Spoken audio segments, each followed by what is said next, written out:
Am I the a-hole for not waking my husband? My husband, who is 40 years old, and I at 37, have been together for 5 years. He has not been great at waking up on time. Occasionally, I have woken him up after his 10 alarms have gone off in the morning, and he decides to go back to sleep. I sometimes get up at the same time for work and am too busy getting ready myself to check if he has gotten up.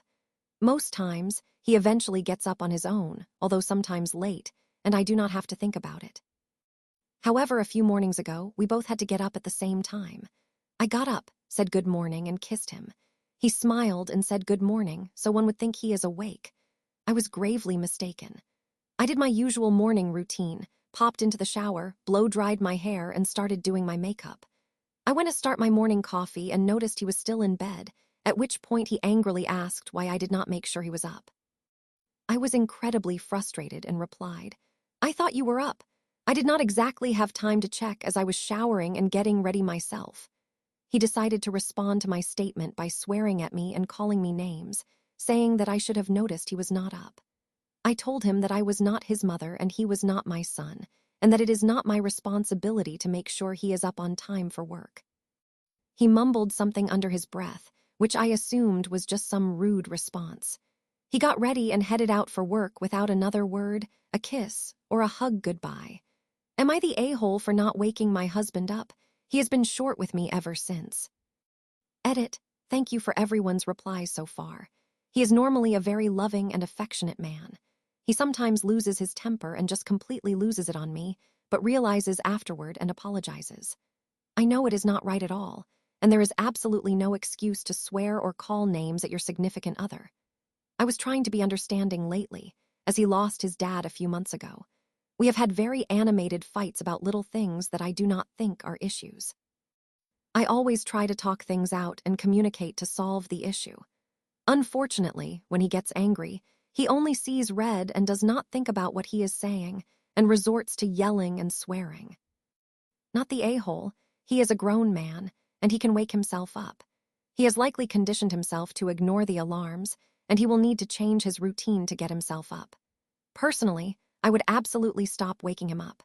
It is a lose-lose situation because if he is not fully awake and falls back asleep after you wake him, he still lashes out at you, even though he is the one with the problem. Hurling insults at you when he fell back asleep is extremely inappropriate. Am I the a-hole for telling my friend it is illegal to claim she is a realtor when she does not have a real estate license? My 30-year-old female friend, Susie, 29-year-old female, recently told me she has been representing herself as a licensed agent and realtor to people despite not having completed the licensing exam. She works with a licensed broker named Bob who handles the legal aspects of transactions, but she is still telling people she is a realtor without having the credentials. When I saw a text where she admitted this, I told her that misrepresentation is illegal and that falsifying a license is a serious offense. I explained that this could potentially get both her and Bob in trouble, since realtor is actually a protected term for members of the National Association of Realtors. She got defensive and said, "I do not care and that it is not really a lie and it is so minor." She claims she is just using the term to make their brand sound more legitimate and that she is not proactively saying she is a realtor to people in town. But in an earlier message, she clearly said, "Yes," when I asked if she is telling people she is a realtor, and she was sending a text to her friend reminding him that she is a realtor. She also has stated on their brokerage website that she got her license in 2024. I recently saw this and said you need to edit that out because you cannot tell people you are a licensed agent, and she said she was planning to take it out. She eventually messaged saying it seems like she struck a nerve and that she is not doing anything that puts Bob or our business at risk because she is not handling deals or writing offers. She ended by saying, "Laugh out loud, I do not care," when I reminded her that misrepresentation and falsifying a license is illegal. I feel like I was just looking out for her by warning about potential legal consequences, but she is acting like I am being ridiculous and overreacting.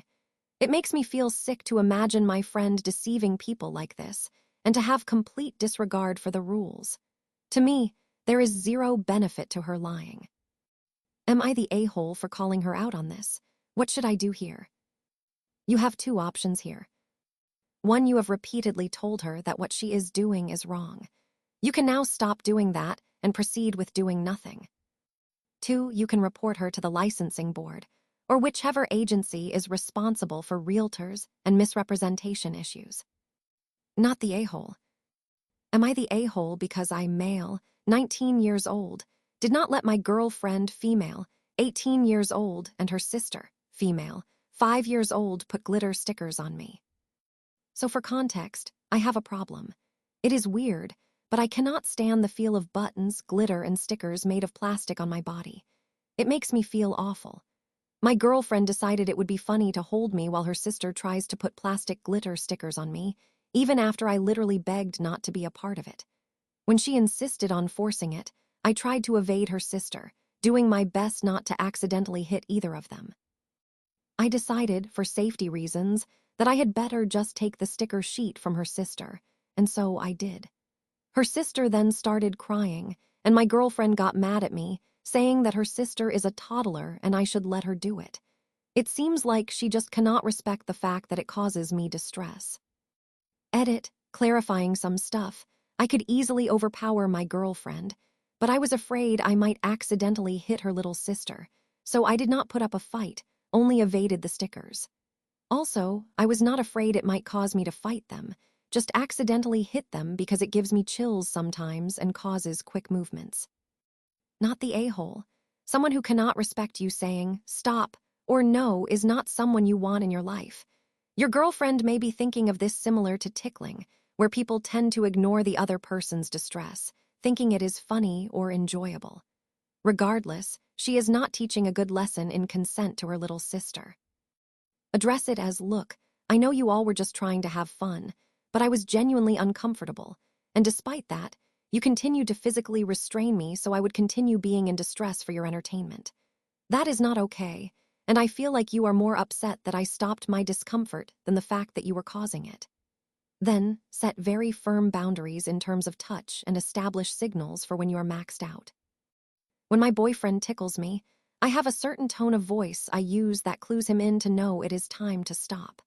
I get overstimulated easily by things touching me, so I understand what you mean about the feeling of the plastic or glitter on you. Try to use this as an opportunity to teach your girlfriend and her sister about consent. I am sure your girlfriend would never force her sister to give someone a hug if she felt uncomfortable, and it is the same concept for anything involving actions towards another person. I am sorry this happened, and they made you feel like the bad guy. Am I the a-hole for not taking my sisters back to our condominium? We live on the 22nd floor. Our parents are out of the country right now and have been for a couple of weeks. There was an earthquake a week ago. Being 18 years old, I just grabbed my sisters who are 13 and 11, and we ran down the fire escape. I called our mom, and she instructed us to drive to our aunt's house and stay there. The next morning, I called the condominium administration, and they said that our building does not have any cracks, so we can return. However, our aunt did not want us to go home right away and asked me to stay for an extra couple of nights. My sisters wanted to go home immediately, though, because they had stiff necks and backs from sleeping on the sofa.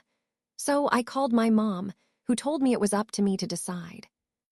I ended up deciding to wait for a few extra days. I told them to stay at our aunt's house while I went to buy them a couple of pillows. On the fourth day, I received a call from one of my friends at the condominium, saying that a team of engineers had inspected the building and determined it was safe. So I drove them back, checked with the administration, and we moved back in. They are still talking about their stiff backs, though. Not the a-hole. It is unfortunate that they were uncomfortable for a few days, but they will get over it. Honestly, it just sounds like they are being dramatic for the sake of it. Am I the a-hole if I, a 29-year-old female, tell my husband, a 31-year-old male, that I'm not willing to spend $10,000 on a down payment for a new truck because driving my car makes him feel less of a man? Edit to clarify title. We are looking at previously owned trucks. I mentioned new because the truck would be new to us. It doesn't change the point of the post much, but I wanted to be accurate. Backstory: my husband and I got married last July, but we have been together for a total of 7.5 years. We have always kept our finances separate, but I have been wanting to merge accounts for a while to remove that feeling of his and my money and approach our finances as a team rather than two individuals. If it matters, he makes about $15,000 to $20,000 more a year than I do, but I have the most money in my savings account. Long story short, his car has a lot of problems and he's been wanting a truck for a while.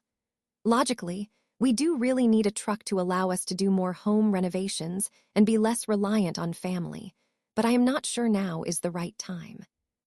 I have asked him if we can set a goal to purchase a truck this summer so we can focus on saving up for a good down payment to lower our monthly payments, and so we can remain secure with a nest egg in our bank account. I currently have $13,000 in my account, which includes both my savings and my checking account. He typically has anywhere from $5,000 to $7,000 in his account. While I have kept my spending more frugal, he has, to be fair, spent more money on our home and daily needs, as I work remotely whereas he works in person, so it's easier for him to grab last-minute items throughout the week. I want to make sure I am not making him look like he's being selfish, because that's not the case, but I do think he is being immature. He asked me if we can go look at a $39,000 truck this weekend and is asking me to put $10,000 down. Now, do not get me wrong, I am not hoarding my money from him, but I grew up homeless, without basic needs, and I do not ever want to put myself into a position where I am struggling again. We are definitely not poor, but I would feel very insecure dropping my account down by that much when I've been saving this money for years.